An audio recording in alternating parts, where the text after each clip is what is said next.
বিশ্ববিদ্যালয়ের মধ্যেও বিশ্ববিদ্যালয় গড়ে তুলতে হবে আমাদের। একটা অদৃশ্য বিশ্ববিদ্যালয় আমাদেরকে গড়ে তুলতে হবে। শিক্ষকদের একটা অংশ দীর্ঘদিন ধরে গত 16 বছর ধরে এই ফ্যাসিবাদের বিরুদ্ধে লড়াই করে গিয়েছিলেন। তাদেরকেও আমরা অভিবাদন জানাই, কৃতজ্ঞতা জানাই। গণতন্ত্রের প্রতিষ্ঠার জন্য তারা দীর্ঘদিন ধরে কাজ করে যাচ্ছেন এবং এই ইউটিএফ প্রতিষ্ঠার সাথেও যারা জড়িত বা যারা এখানে আছেন তাদের প্রায় ম্যাক্সিমামই গত 16 বছর ধরেই তারা নির্যাতিত, নিপীড়িত, বঞ্চিত এই ফ্যাসিবাদের বিগত যে ফ্যাসিবাদী সরকার ছিল তার দ্বারা। এবং আমাদের যে শিক্ষা ব্যবস্থার যে বেহাল দশা, গত 16 বছরে আমাদের সকল প্রতিষ্ঠানকে ভেঙে ফেলা হয়েছে, দুর্বৃত্তায়ন হয়েছে, দলীয়করণ হয়েছে। সেখানে মেধার কোনো সুযোগ, মেধা বিকাশের কোনো সুযোগ ছিল না। সেটা যেমন ছাত্র হিসেবে আমরা অভিজ্ঞতা পেয়েছি, শিক্ষকদেরও সেই অভিজ্ঞতার মধ্যে দিয়ে যেতে হয়েছে। সিরাজুল ইসলাম স্যার যেমনটা বললেন যে দলীয় পরিচয়ের ভিত্তিতেই সেখানে তার প্রমোশন হবে কিনা, প্রফেসর হবেন কিনা, ডক্টর হবেন কিনা, প্রভোস্ট হবেন কিনা, এই সম্পূর্ণ বিষয়গুলা নির্ভর করত। আমরা বিশ্ববিদ্যালয়ের শিক্ষক নিয়োগের ক্ষেত্রে গোড়াতেই দেখেছি এই সমস্যাগুলা। আমাদের একজন ভিসি ছিলেন, তিনি তার আত্মীয় স্বজন কে প্রবেশ করানোর জন্য, বিশ্ববিদ্যালয়ে চাকরি দেওয়ার জন্য নতুন নতুন ডিপার্টমেন্ট খুলেছিলেন। তো গত 16 বছর যদি ইতিহাস বলতে যাই, এই গল্প আসলে শেষ হবে না। আমাদের শিক্ষকরা আমাদের থেকে আরো ভালো বলতে পারবে। কিন্তু আলহামদুলিল্লাহ আমরা একটা লড়াইয়ের মধ্যে দিয়ে একটা সম্ভাবনার জায়গা আজকে এসে পৌঁছেছি। এখন আমাদের চেষ্টা হবে যে এই সফলতাটাকে, এই সময়টাকে ধারণ করে রাখা, টিকিয়ে রাখা, যাতে ভবিষ্যতে এইরকম দলীয়করণ আমাদের বিশ্ববিদ্যালয়গুলোতে আর না হয়। আমরা যখন বিশ্ববিদ্যালয়ে পড়েছি, আমি ব্যক্তিগতভাবে যখন বিশ্ববিদ্যালয়ে প্রথম বসে এসেছি, ঢাকা বিশ্ববিদ্যালয়ে অনেক স্বপ্ন নিয়ে প্রবেশ করলেও খুব অল্প সময়েই হতাশ হয়েছি।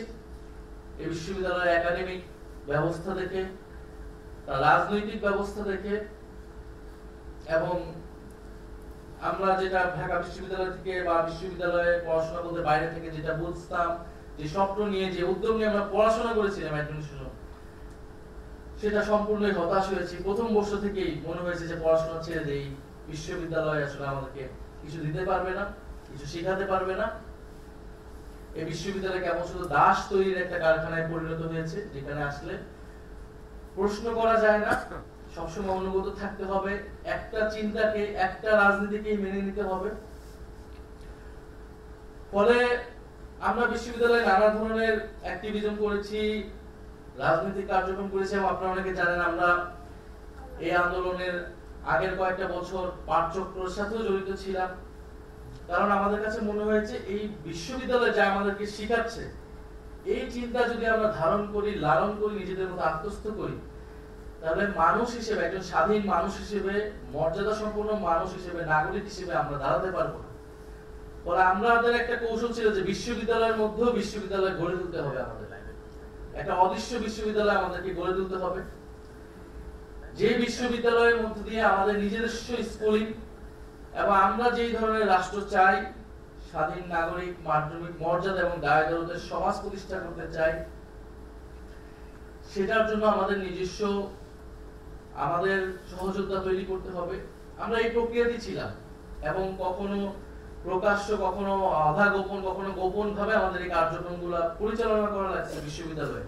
কারণ সেই স্বাধীন পরিস্থিতি বিশ্ববিদ্যালয়ে ছিল না যে আপনি কি নিয়ে কথা বলবেন, আপনি এই ফ্যাসিবাদী ব্যবস্থাকে, তার যে পিছনে রাজনৈতিক ইতিহাস, বুদ্ধিবৃত্তিক ইতিহাস, সেইগুলো নিয়ে পর্যালোচনা করার কোনো সুযোগ ছিল না। বিধায় আমাদেরকে এই প্রক্রিয়ায় এগোতে হয়েছে।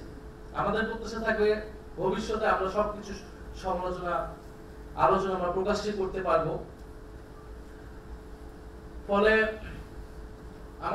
আমরা মনে করি, আমরা বারবারই বলে এসেছি 5 আগস্টের পর থেকে, যে আমাদের এই যে লড়াইটা, এই যাত্রাটা শেষ হয়ে যায়নি, বরং 5 আগস্টের মধ্য দিয়ে এটা আমরা একটা সম্ভাবনার জায়গায় পৌঁছেছি, ফ্যাসিবাদী কাঠামোকে বিলোপ করে একটা গণতান্ত্রিক বাংলাদেশ প্রতিষ্ঠা করা। কারণ ফ্যাসিবাদী কাঠামো বাংলাদেশে রয়ে গিয়েছে। আমরা অনেকেই বলেছেন যে শিক্ষা কমিশনের কথা বলেছেন, শিক্ষা কমিশন হয়নি, কিন্তু অন্য যে কমিশনগুলো হয়েছে, স্বাস্থ্য কমিশন, শ্রমিক কমিশন, সেগুলো নিয়ে কোনো আলোচনা নেই।